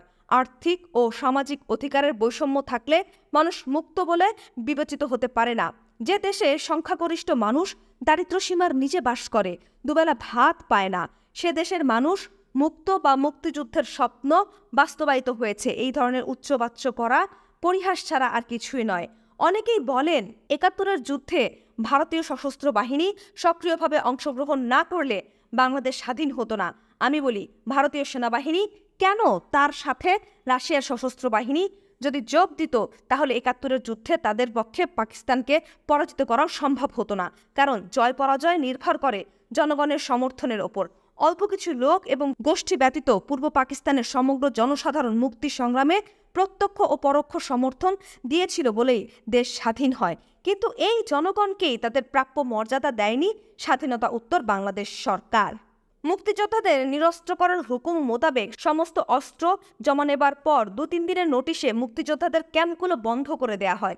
প্রতিটি মুক্তিযোদ্ধার হাতে ৫০ টাকা করে পথ খরচা দিয়ে খোদা হাফেজ জানায় আওয়ামী লীগ সরকার। সরকার অঙ্গীকার করল মুক্তিযোদ্ধাদের সার্টিফিকেট দেওয়া হবে। যারা এই সার্টিফিকেট পাবে তাদের পুনর্বাসনের জন্য চেষ্টা করবে সরকার। পরবর্তীকালে এই সার্টিফিকেট সেক্টর কমান্ডারদের মাধ্যমে প্রকৃত মুক্তিযোদ্ধাদের মধ্যে বিতরণ না করে সরকার সিদ্ধান্ত অনুযায়ী স্বরাষ্ট্র মন্ত্রণালয়, স্থানীয় জেলা প্রশাসন এবং আওয়ামী লীগের এমপি ও নেতাদের মাধ্যমে বিলি করা হয় তাদের পছন্দের লোকের মাঝে। যদিও এদের অধিকাংশের সঙ্গে যুদ্ধের কোনো সম্পর্কই ছিল না। যুদ্ধ অপরাধী এবং দালালদের সাধারণ ক্ষমা ঘোষণার মাধ্যমে মাফ করে দেয় আওয়ামী লীগ সরকার। ফলে অনেক রাজাকার, আল বদর, আল শামস বাহিনীর সদস্যরা নির্ভয়ে বুক ফুলিয়ে সার্টিফিকেট দেখিয়ে মুক্তিযোদ্ধা বনে ঘুরে বেড়াতে থাকে সমাজের সর্বত্র। দেশদ্রোহী এবং স্বাধীনতা বিরোধীদের আওয়ামী সরকার ক্ষমা করেছিল মহত্বের কারণে নয়, বরং অভিন্ন শ্রেণী স্বার্থে এবং প্রকৃত মুক্তিযোদ্ধাদের বিরুদ্ধে তাদের মদত হাসিল করে নিজেদের হাত শক্তিশালী করতে। যুদ্ধে পরোক্ষভাবে অংশগ্রহণকারী মুক্তিযোদ্ধারও সংখ্যা ছিল প্রায় ২ লাখ, কিন্তু ১২ থেকে ২০ লাখ সার্টিফিকেট বিতরণ করা হয়েছে। অর্থাৎ প্রতি ডজন মুক্তিযোদ্ধাদের মাঝে ১১ জনই ভুয়া। অত্যন্ত সুচিন্তিত পরিকল্পনার মাধ্যমে মুক্তিযোদ্ধাদের ভাবমূর্তি নষ্ট করার জন্য এবং স্বাধীনতা বিরোধী দালাল চক্রে পুনর্বাসিত করার জন্যই এই ধরনের পদক্ষেপ গ্রহণ করা হয়েছিল। দেশে ভুয়া মুক্তিযোদ্ধাদের ভিড়ে প্রকৃত মুক্তিযোদ্ধারা তাদের প্রাপ্য কৃতিত্ব ও স্বীকৃতি পাবার আগেই হারিয়ে যায়। যুদ্ধ শেষ হবার পরপরই মুক্তিযোদ্ধাদের হাত থেকে হাতিয়ার নিয়ে নিলেও সরকার যুদ্ধকালীন সময়ে ভারতীয় সরকারের প্রত্যক্ষ তত্ত্বাবধানে যে মুজিব বাহিনী গঠন করা হয়েছিল তাদের নিরস্ত্র করা থেকে বিরত থাকেন। উপরোক্ত আওয়ামী লীগ সরকারের ছত্রছায়ায় ওই বাহিনী সদস্যরা স্বাধীনতার পর মুহূর্ত থেকেই লুটতরাজ, ডাকাতি, রাহাজানি, হত্যা, লাইসেন্স পারমিটবাজিতে মেতে ওঠে। ভারতীয় মারোয়ারিদের সাথে হাত মিলিয়ে চোরাচালানেও তারা লিপ্ত হয়। কালোবাজারি ও মজুতদারিদের এরাই প্রোটেকশন দিয়ে রাখে। পরিত্যক্ত সম্পত্তি, ব্যবসা বাণিজ্য নিয়ে দলীয় লুটপাট করা হয় এই বিশেষ বাহিনীর যোগসাজশে। মুক্তিযোদ্ধাদের নাম ভাঙিয়ে ক্ষমতাসীন দলের সহযোগিতায় যারা সর্বত্র অসামাজিক কাজ ও লুটপাট করেছিলেন, তাদের পাপের বোঝা প্রকৃত মুক্তিযোদ্ধাদের আজও টানতে হচ্ছে। অসংখ্য মুক্তিযোদ্ধাকে বিনা কারণে প্রাণ দিতে হয়েছে স্বাধীন বাংলাদেশে। অনেক মুক্তিযোদ্ধাকে এখনো বিনা বিচারে কারাবন্দী হয়ে থাকতে হচ্ছে। সরকারের ক্ষমাপ্রাপ্ত লেলিয়ে দেয়া দালালরা ছাড়া পাওয়ার পর মুক্তিযোদ্ধাদের পেছনে লেগে তাদের প্রতিহিংসা চরিতার্থ করার জন্য দালালরাই সবাই ছিল যার যার নিজের এলাকায় প্রভাবশালী ব্যক্তি। স্থানীয় প্রশাসন, থানা ইত্যাদির উপর এদের প্রভাব ছিল অসীম। স্বাধীন দেশের নতুন সরকার প্রশাসনিক কাঠামোর কোনো পরিবর্তন না করায় তাদের প্রভাবেও কোনো তারতম্য ঘটেনি। ফলে মুক্তিযোদ্ধাদের জীবন হয়ে ওঠে সঙ্গীন ও দুর্বিষহ। পৃথিবীর ইতিহাস থেকে দেখা যায়, জাতীয় মুক্তি সংগ্রামের মাধ্যমে যে সমস্ত দেশ ও জাতি স্বাধীন হয়েছে, ওই সমস্ত সদ্য স্বাধীন দেশে জাতীয় পুনর্গঠন প্রক্রিয়ায় মুক্তিযোদ্ধারাই অগ্রণী ভূমিকায় থেকেছেন। নীতি নির্ধারণ করা থেকে নীতি বাস্তবায়ন করার প্রতিটি ক্ষেত্রে মুক্তিযোদ্ধারা বিশেষ অবদান রেখেছেন, জনগণের সাথে কাঁধে কাঁধ মিলিয়ে। কিন্তু আমাদের বেলায় হলো ঠিক তার বিপরীত। যে চেতনা ও সংকল্প একটা মুক্তিযুদ্ধের সম্ভাবনাকে বাস্তবায়িত করে তুলে, আমাদের ক্ষেত্রে তার অভাব ছিল গোড়া থেকে। যুদ্ধের জন্য আমরা মোটেও প্রস্তুত ছিলাম না। যুদ্ধটা ছিল আমাদের উপর আরোপিত। ৭১-এর ২৫শে মার্চ রাতে পাক বাহিনীর আচমকা আক্রমণের আগ পর্যন্ত বড় বড় রাজনৈতিক দলগুলো এবং নেতারা সবাই রাজনৈতিক সমাধানের রাস্তায় খুঁজে পাবার চেষ্টা করছিলেন। এর ফলে যে কোনো মুক্তিযুদ্ধ সংগঠনের জন্য অতি প্রয়োজনীয় শর্তাবলী যথা সশস্ত্র সংগ্রামের জন্য উপযুক্ত নীতি, আদর্শ, সংগঠন, সামরিক প্রস্তুতি এবং বিচক্ষণ নেতৃত্ব এর প্রায় সবকটি ছিল অনুপস্থিত। ফলে যে নেতার নামে সংগ্রাম, তিনি শুরুতেই ধরা দেন শত্রুর হাতে, আর তার সহযোগীরা নিরস্ত্র জাতিকে অনিশ্চয়তার মধ্যে ফেলে আশ্রয় নেয় প্রতিবেশী রাষ্ট্রে। প্রথমে বিচ্ছিন্নভাবে কোথাও কোথাও যে তাৎক্ষণিক প্রতিরোধ গড়ে উঠেছিল, সেটা ছিল প্রধানত আত্মরক্ষার তাগিদে সম্পূর্ণ অপরিকল্পিতভাবে।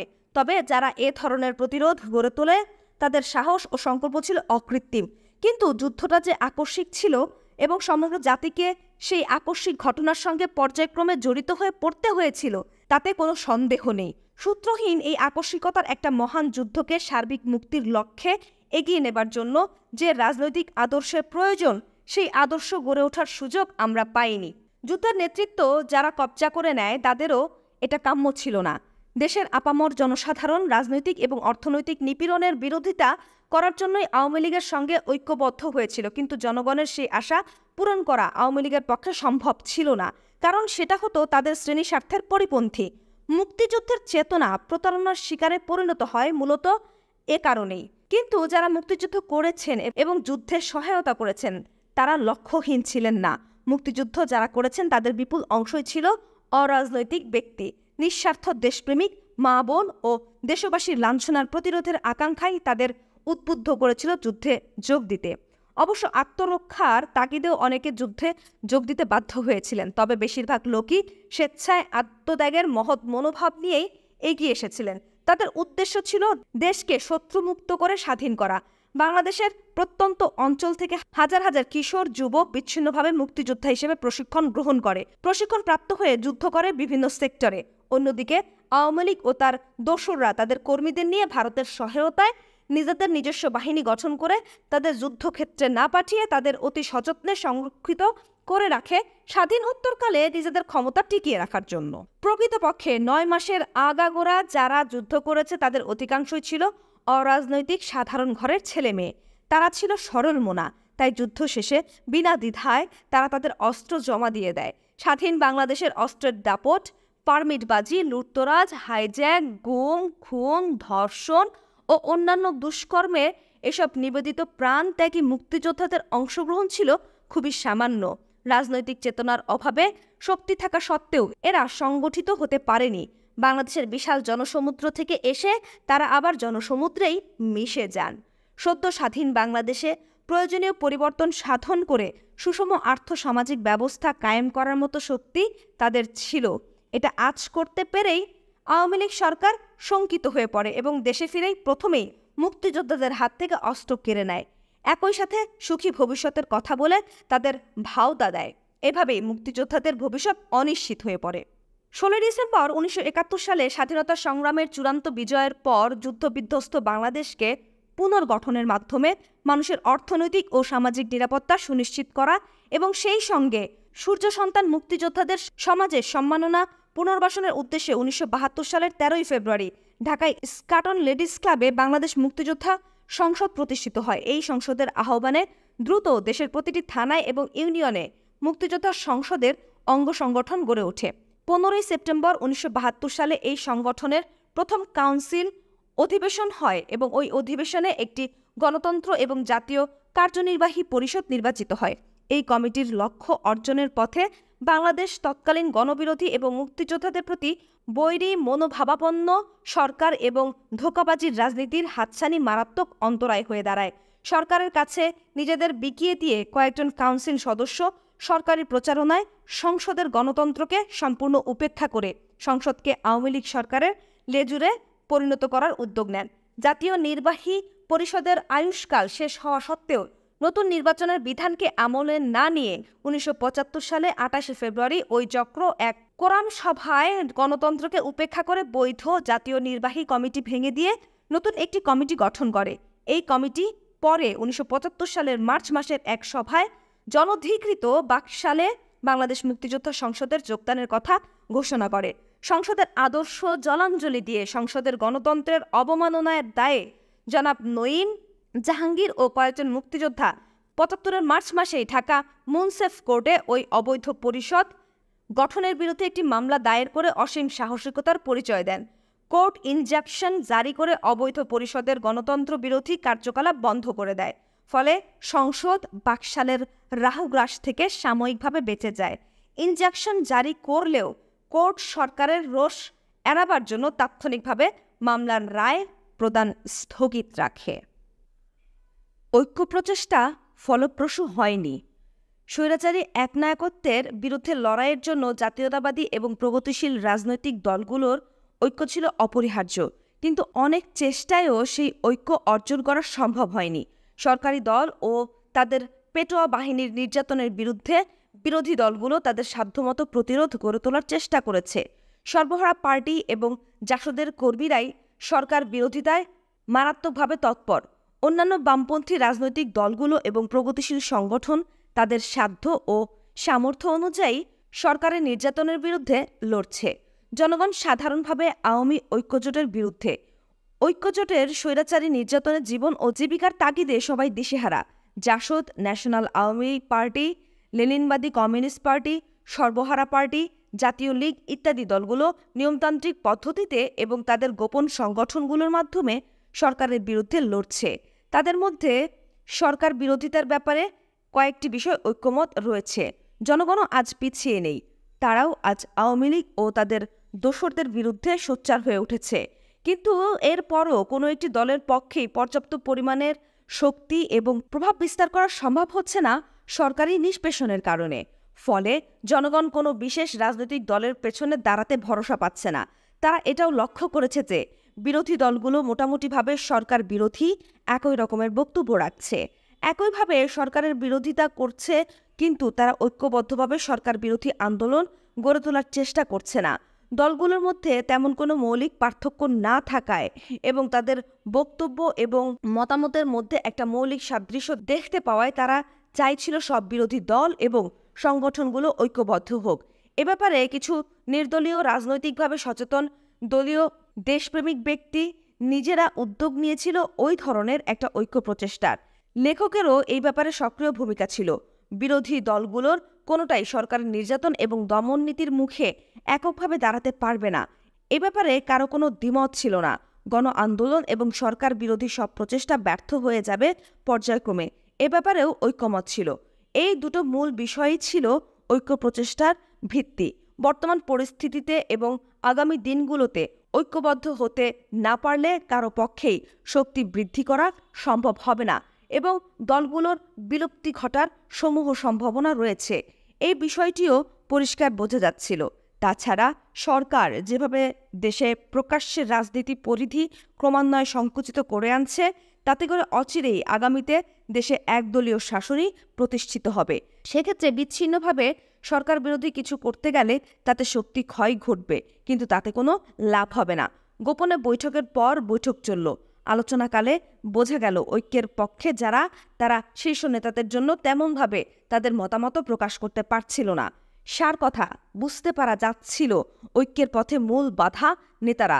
আবিষ্কার করতে পারলাম এর কারণও রয়েছে অনেক। নেতৃত্বের কোন্দল, অতীতের তিক্ততা, অবিশ্বাস, নেতাদের বিভিন্ন দুর্বলতা এবং নীতিগত ভুলের জন্য অতীতের ব্যর্থতা। এসব জটিল সমস্যাগুলোর ঊর্ধ্বে ওঠার মতো মানসিকতা নেতাদের মাঝে নেই। তার উপর ঐক্যের ব্যাপারে সবচেয়ে বড় সমস্যা দেখা দিল ঐক্য প্রতিষ্ঠিত হলে নেতৃত্বের কোনো পদে কে থাকবেন সেই প্রশ্নটি। নেতাদের সবাই যার যার হাতে 3.5 হাত, সবাই নিজেকে সবচেয়ে উপযুক্ত বলে মনে করছেন। এই ধরনের মনোভাব এবং পরিস্থিতিতে কোনো ঐক্য গড়ে তোলা অসম্ভবই নয়, অবাস্তবও বটে। তাই আমরা সেই উদ্যোগ থেকে সরে দাঁড়াবো ভেবেছিলাম এক সময়, কিন্তু পরে সিদ্ধান্ত হলো ভেঙে পড়লে চলবে না, ধৈর্য ধরে চেষ্টা চালিয়ে যেতে হবে। সব নেতাদের মধ্যে পারস্পরিক বিভেদ থাকলেও তাদের প্রত্যেকেই আমাদের আন্তরিকতার তারিফ করেছিল। পরিশেষে আমাদের সব প্রচেষ্টাই ব্যর্থ হয়ে গেল। ইতিমধ্যে একদিন কর্নেল আকবর এসে বললেন যে এদের নিয়ে কোনো ঐক্য গড়ে তোলা কিছুতেই সম্ভব নয় বলেই তিনি, গাজী জাফর, মেনন এবং রণ সিদ্ধান্ত নিয়েছেন একটি নতুন রাজনৈতিক দল গঠন করার। এই দলে আমাকে একজন ভাইস প্রেসিডেন্ট হিসেবে যোগদানের প্রস্তাব দিলেন তিনি। জবাবে আমি বলেছিলাম, এত তাড়াতাড়ি হতাশ হলে তো চলবে না, ঐক্য প্রচেষ্টা চালিয়ে যেতে হবে। যেখানে পুরনো দলগুলো ঐক্যবদ্ধ হতে না পারলে তাদের অস্তিত্বই বজায় রাখতে পারবে না বলে মনে করা হচ্ছে, সেখানে আরও একটি নতুন দল করে লাভটা কী হবে? এরপরও আপনারা দল করতে চান, ভালো কথা, তবে আমার জন্য এই মুহূর্তে নির্দলীয় থাকাটাই উচিত হবে বলে মনে করি। আপনাদের দলে যোগ না দিলেও সময় মতো আমরা সবাই একত্রিত হব কোনো বৃহত্তর স্বার্থে, সেই বিষয়ে কোনো সন্দেহ নেই। এর অল্প কয়েকদিন পরেই ইউনাইটেড পিপলস পার্টি ইউপিপি আত্মপ্রকাশ করে। কর্নেল আকবর সেই পার্টিতে ভাইস প্রেসিডেন্ট হিসেবে যোগদান করেন। এরপরও আমাদের যোগাযোগ অবিচ্ছিন্ন থাকে। সোনার মুকুট মাথায় দিয়ে বিয়ে হলো শেখ ভাতৃদ্বয়ের। যখন হাজার হাজার মানুষ না খেয়ে মরছে, তখন শেখ কামাল এবং শেখ জামালের বিয়ে হলো সোনার মুকুট মাথায় দিয়ে। 1974 সালের দুর্ভিক্ষের পর একদিন শেখ কামাল এবং শেখ রিহানা সত্যি এলো আমাদের মালিবাগের বাসায় বিয়ের নিমন্ত্রণ জানাতে। দুই ভাইয়ের একই সাথে বিয়ে। শেখ জামাল ইতিমধ্যে যুগোস্লোভিয়ায় গিয়েছিল সামরিক প্রশিক্ষণ নিতে, কিন্তু ওখানকার পরিবেশ ভালো না লাগায় পরে কিছুদিন স্যান্ডহার্টসে প্রশিক্ষণ নিয়ে দেশে ফিরে কমিশন অফিসার হিসেবে যোগ নিয়েছে জেনারেল শফিউল্লাহর নিজস্ব ইউনিট 2য় ইস্ট বেঙ্গল রেজিমেন্টে। কিছুটা নিয়ম বহির্ভূতভাবেই বিয়ে হয়েছিল নতুন গণভবনে। বিশাল আয়োজন, অগণিত অতিথির ভিড়, মনে হচ্ছিল পুরো ঢাকা শহরটাই এসে উপস্থিত হয়েছে বিয়েতে। বর্ণাঢ্য জাঁকজমক পরিবেশে বিয়ের আয়োজন করা হয়েছে। বিয়ের মণ্ডপে কামাল জামাল দুই ভাই সোনার মুকুট মাথায় দিয়ে বর সেজে বসেছিল। বিয়ের পরদিন প্রায় সবগুলো দৈনিক পত্রিকায় বড় করে ছাপানো হলো প্রধানমন্ত্রীর দুই ছেলের সোনার মুকুট মাথায় পরে বিয়ের খবর। একই পাতায় ছাপানো হয়েছিল দুর্ভিক্ষ পীড়িত, অনাহার ক্লিষ্ট, হাড্ডিসার মুমূর্ষ মানুষ নামী কঙ্কালের ছবি এবং দুর্ভিক্ষের খবর। 1972 সালে কোনো এক বিয়ের অনুষ্ঠানে প্রধানমন্ত্রী শেখ মুজিবুর রহমান ইচ্ছা প্রকাশ করেছিলেন, কবে যে বাংলাদেশের মেয়েরা স্বর্ণা অলংকার বাদ দিয়ে বেলি ফুলের মালা পরে বিয়ে করবে। তার এই খায়েশটাও বেশ ফলাও করে বেরিয়েছিল খবরের কাগজগুলোতে। কিন্তু রাজনীতিবিদদের কথা আর কাজের মধ্যে কত তফাৎ। বিয়ের ব্যাপারটা হয়তো বা ছোট, কিন্তু এই বিষয়টি বেশ আলোচিত হয়েছিল সব মহলেই। সিরাজ শিকদারের জন্য ফাঁদ পাতা হয়েছিল। ঢাকার তদানীন্তন পুলিশ সুপার মাহবুব সরল বিশ্বাসে বন্ধু হিসেবে আমাকে হুঁশিয়ার করে দিয়েছিল এবং বলেছিল সিরাজ শিকদার খুব শীঘ্রই ধরা পড়বে। 1974 সালের শেষের দিকে আমার ছোট ভাই স্বপনের বিয়ে ঠিক হলো আমারই ফুফাতো বোন গ্রুপ ক্যাপ্টেন কামাল উদ্দিনের কন্যা মুন্নির সাথে। এয়ারফোর্স ম্যাসে রিসিপশনের ব্যবস্থা করা হয়েছিল। সেখানেই এসপি মাহবুব এক ফাঁকে আমাকে একটু আড়ালে ডেকে নিয়ে কথা বলল। ডালিম, বন্ধু হিসেবে একটা কথা বলছি, কিছু মনে করিস না। ওর কথার ধরন দেখে বললাম, ভনিতা ছেড়ে আসল ব্যাপারটা কি বলে ফেলতো। দেখ, আমি চাই না তোর কোনো বিপদ হোক। বন্ধু হিসেবে তোকে সাবধান হতে অনুরোধ করছি। Please be careful. কিছুদিনের মধ্যে সিরাজ শিকদার ধরা পড়বে। This is certain, but do not care about it. What is bothering me is that during interrogation of one of his close associate your name has also come up. তার এক close কমরেডের নোটবুকে তোর নাম পাওয়া গেছে। কারণ নোটবুকে আমার নাম পাওয়া গেলে আমি কি করতে পারি? প্রশ্ন করলাম আমি। Well, you are mature enough. আমি বলছি, please be very very careful about your movements and be conscious about the people you meet. That is what is needed. I am pretty serious, do you understand? আমাদের দুজনকে একসাথে দেখতে পেয়ে একজন বেয়ারা এসে জানালো খাবার দেয়া হয়েছে। দুজনেই খাবারের টেবিলের দিকে এগিয়ে গেলাম। খাচ্ছিলাম আর মাহবুবের কথাগুলোর বিষয়ে ভাবছিলাম। যতটুকু সম্ভব স্পষ্ট ইঙ্গিত দিয়ে দিয়েছে মাহবুব, আরও সতর্কভাবে চলাফেরা করতে হবে আমাকে। সরকারের বিশেষ মহলের সুনজরে পড়ে গেছি, অতএব সাবধান। খুব সাবধান হতে হবে আমাকে। খুব শীঘ্রই ধরা পড়বে সিরাজ শিকদার। এই কথাটা এত জোর দিয়ে কি করে বলতে পারলো মাহবুব? তবে সরকার নিশ্চয়ই কোনো ফাঁদ পেতেছে, যেই ফাঁদ বুঝতে না পেরে সিরাজ শিকদার ধরা পড়বে। নিশ্চয়ই তাই। তা না হলে মাহবুবের মতো লোক এত দৃঢ়তার সাথে কথাটা বলতো না। সংবাদটা যত তাড়াতাড়ি সম্ভব সংশ্লিষ্ট মহলে পৌঁছে দিতে হবে। সাবধানের মার নেই। পরের দিনই খবরটা জায়গা মতো পৌঁছে দিয়ে সাবধান করে দেওয়া হয়েছিল। জবাব পাওয়া গিয়েছিল তেমন কোনো আশঙ্কার কারণ নেই। মতিঝিল বাণিজ্যিক এলাকায় টয়েনবি সার্কুলার রোডের ওপর আমাদের SAS ইন্টারন্যাশনাল এর অফিস। ব্যবসা সংক্রান্ত বিষয়ে নিত্য নানা ধরনের লোক আসা যাওয়া করছে। বিভিন্ন ধরনের লোকজন আসতো আমাদের অফিসে। বিভিন্ন রাজনৈতিক দলের নেতাকর্মীও আসতো জনতার স্রোতে মিশে। সেই অবস্থায় কোনো রাজনৈতিক ব্যক্তির নোটবুকে আমার নাম পাওয়াটা বিচিত্র কিছু নয়।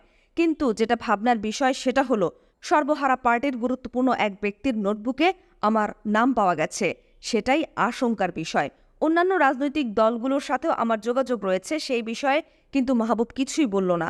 তবে কি বুঝে নিতে হবে সর্বহারা দলের সদস্যদের সাথে আমিও সরকারের প্রায়োরিটি টার্গেটে পরিণত হয়েছি? বিষয়টা নিয়ে আমাদের মধ্যে আলোচনা হলো। সবাই মত প্রকাশ করলো মাহবুবের ইঙ্গিতকে হালকাভাবে দেখা ঠিক হবে না। উপযুক্ত নিরাপত্তার সাথেই আমাকে চলাফেরা করতে হবে। তবে জীবনের স্বাভাবিকতাও বজিয়ে রাখতে হবে। যে কোনো অস্বাভাবিক আচরণ সরকারি মহলকে আরও সন্দিহান করে তুলবে। চাকরিচ্যুত হওয়ার পরও জনাব তাজউদ্দিন আমাদের সাথে যোগাযোগ রাখার ইচ্ছা প্রকাশ করেন। যদিও তাজউদ্দিন আহমেদের নীতিসমূহ আমরা যুদ্ধকালীন সময় সমর্থন করিনি, তবুও তার কিছু ব্যক্তিগত গুণাবলীর জন্য আমরা তাকে সম্মান করতাম। তার চাকরিচ্যুতির খবর জানামাত্র আমি সেদিন সন্ধ্যায় তার সরকারি বাসভবনে দেখা করতে চাই। তিনি বাড়ি ছেড়ে দেবার জন্য গোছগাছ করছিলেন। বাড়ির লনে বসে আলাপ হলো। আলাপ শেষে বেরিয়ে আসছিলাম, ঠিক তখন তিনি হঠাৎ করে জানতে চাইলেন ভবিষ্যতে যোগাযোগ করার ইচ্ছা প্রকাশ করলে আমি তার সাথে দেখা করব কিনা। জবাবে বলেছিলাম আমার তরফ থেকে কোনো বাধা নেই। ঠিক হলো যোগাযোগ হবে গোপনে। একদিন অফিসে বসে আছি, হঠাৎ আমার চাচা শ্বশুর জনাব সিরাজুল ইসলাম চৌধুরী, প্রখ্যাত বুদ্ধিজীবী, লেখক, সাংবাদিক এবং পাকিস্তান আমলে দৈনিক পাকিস্তান, বর্তমানে বাংলাদেশ ট্যুরের মালিক, এসে হাজির। অপ্রত্যাশিতভাবে তাকে দেখে সসম্ভ্রমে উঠে দাঁড়িয়ে তাকে বসতে দিয়ে জিজ্ঞাসা করলাম, কাকু আপনি হঠাৎ কি মনে করে? খবর দিলেই তো পারতেন, আমি নিজে গিয়ে দেখা করে আসতাম। বিশেষ প্রয়োজনে এসেছি। তাজউদ্দিন তোমার সাথে জরুরিভাবে দেখা করতে চায়। সম্পর্কে কাকু এবং তাজউদ্দিন সাহেব ভাইরা ভাই। কোথায় জানতে চাইলাম। তাঁতিবাজারে। লাঞ্চের পর আগামীকাল আমি আর নূর আসব। তিনি চলে গেলেন। পরদিন সময় মতো গিয়ে পৌঁছাতেই দেখি জনাব তাজউদ্দিন অপেক্ষা করছেন। আমরা দুজনই তার বিশেষ পরিচিত। দোতলার একটি নিভৃত কক্ষে আমাদের বৈঠক শুরু হলো। কুশলাদি বিনিময়ের পর দেশের অবস্থা সম্পর্কে কি মনে করছেন প্রশ্ন করলেন তিনি। যে দেশ বানিয়েছেন তার সম্পর্কে ভাবনার কি কোনো অন্ত আছে? দেশ তো আপনারাই স্বাধীন করেছেন। তাই কি আমরা তো এভাবে দেশ স্বাধীন করতে চাইনি? সেটা আপনার চেয়ে বেশি আর কারো জানার কথা নয়। চুপ করেছিলেন তিনি। আমি বললাম, তাজউদ্দিন সাহেব, ৭১-এর আমাদের যুক্তিগুলোর সত্যতাই কি ক্রমান্বয়ে এই বাংলাদেশে সত্যে পরিণত হচ্ছে না?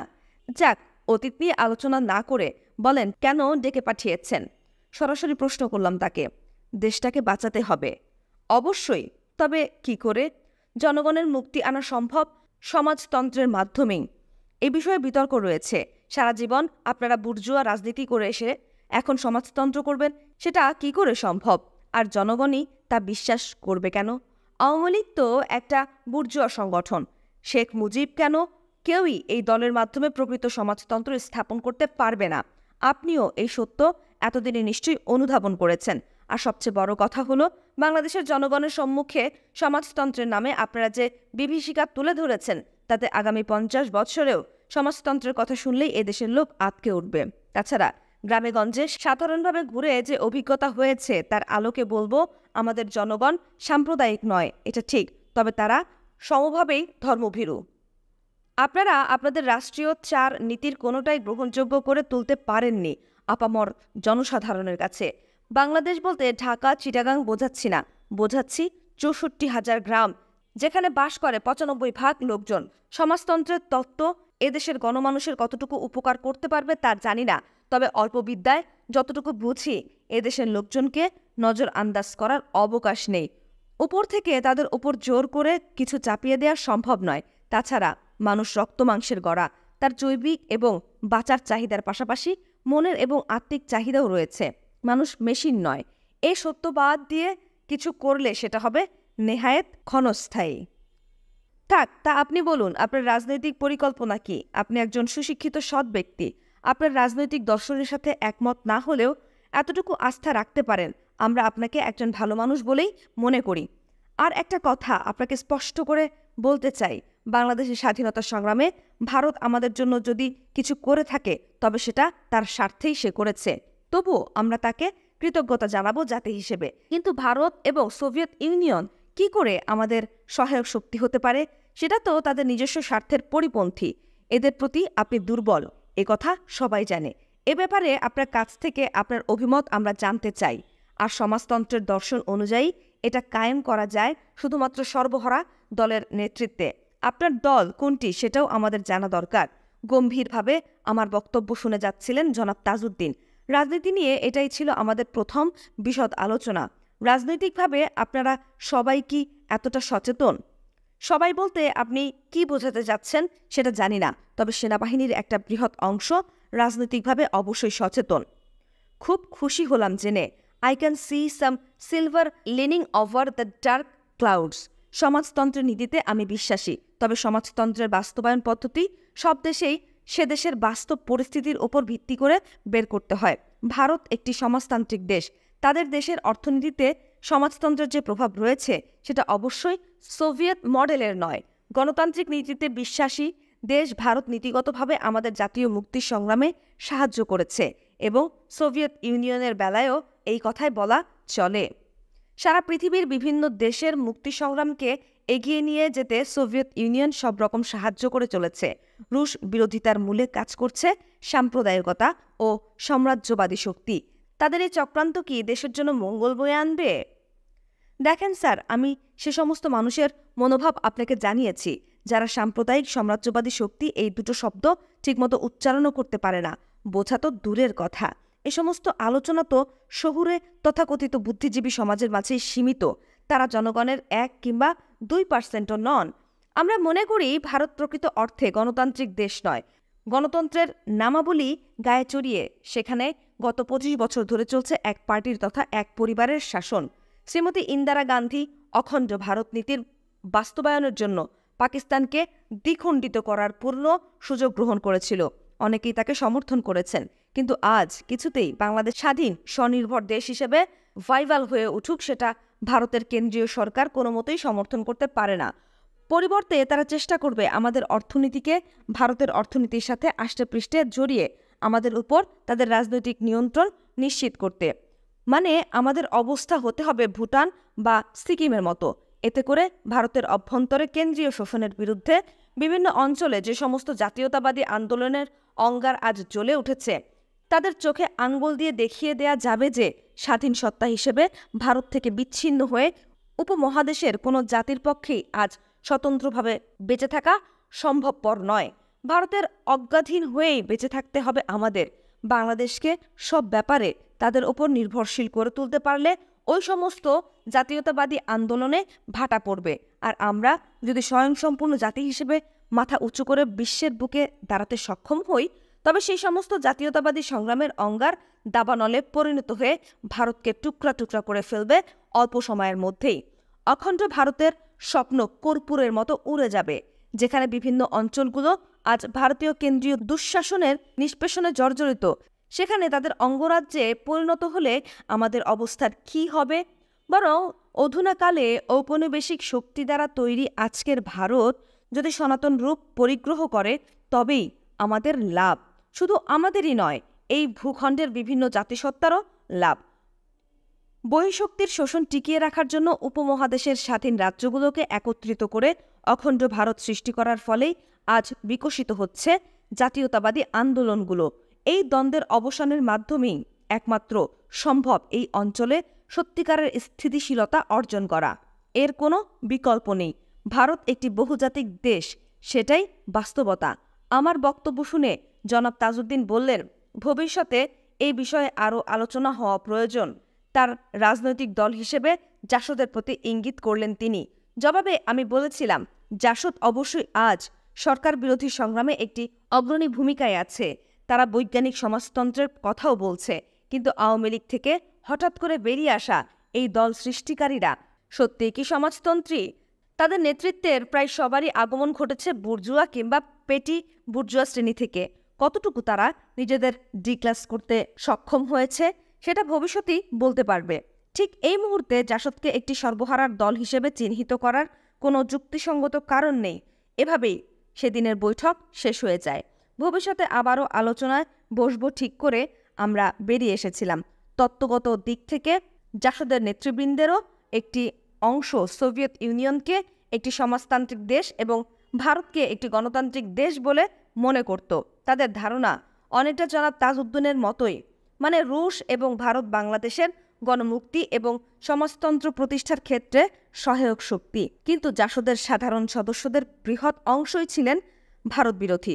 পরবর্তীকালে জাসদের অবক্ষয়ের জন্য অন্যান্য কারণের সাথে এই দ্বন্দ্বটিকেও একটি প্রধান কারণ বলে চিহ্নিত করা চলে। নেতৃবৃন্দের মধ্যেও ভারত নীতি নিয়ে দ্বিমত ছিল, সেটাও আমরা জানতাম। সেদিন জাসদের সাথে জনাব তাজউদ্দিনের সম্পর্কের কথা জেনে আমাদের মনে একটি প্রশ্ন বিশেষভাবে দেখা দেয়, তবে কি জাসদ সত্যি ভারতের বি টিম? তাই যদি না হবে, তবে কোন যুক্তিতে জাসদ জনাব তাজউদ্দিনের নেতৃত্ব মেনে নেবে? এই প্রশ্নের জবাব খুঁজে পেতে হবে। নারায়ণগঞ্জে কর্নেল তাহেরের ওখানে গিয়ে উপস্থিত হলাম একদিন। তার সাথে বিভিন্ন বিষয় নিয়ে আলাপ করার ফাঁকে জেনে নেবার চেষ্টা করলাম জনাব তাজউদ্দিনের সাথে জাসদের সম্পর্ক কী। তিনি ব্যক্তিগতভাবে জানালেন যে জনাব তাজউদ্দিনের সাথে জাসদের কোনো সম্পর্ক নেই। এতে ঘটনা আরও ঘোলাটে হয়ে উঠল। হয়তো কর্নেল তাহের এ সম্পর্কে কিছুই জানেন না, কিংবা জাসদের হাইকমান্ডের সাথে কোনো গোপন বিশেষ মাধ্যমের সাহায্যে জনাব তাজউদ্দিন যোগাযোগ রক্ষা করে চলেছেন, যা জাসদ নেতৃবর্গের অনেকের কাছেই থেকেই গোপন রাখা হয়েছে।